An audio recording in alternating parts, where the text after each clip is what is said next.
দিবে তোমরা তোমরা সেন ডরাইবে আমি ডরাম কে আন্নে তোর খেয়ে কাম নাই খালি 2 দিন পরে পরে পরীক্ষা নেই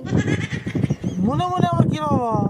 আর তুমি যে কইলে আমি বাইরে লক করে এনে বইরেছি আমি এনে বই থেকে বাইরে কেমন লক করব ও স্যার কথাটা তো ঠিকই আমার তো মনে হয় বাইরে লক তুমি কি মারছিলে হ্যাঁ মানুষ কইছে না উপকার রে বাগে খায় আমি এন্নের উপকার করলাম আর এন্নে আমার দোষ দিলেন তুমি যদি লক করো নাই তাহলে তুমি কেমনে জানলা যে অফিস রুমে লক করা আছে 1 ঘন্টা ধরে এন্নের খবর না দেখে বিসরিবার আই দি দরজা লক করা সেজন্য খুলে দিলাম আগে যদি জানতাম এন্নে আমার দোষ দিবে তাহলে তালা মেরে থুয়ে গেতাম গা ও তুমি ক্লাসে যাও তালা করে আমার চাল আমি যা বাইর করতেছি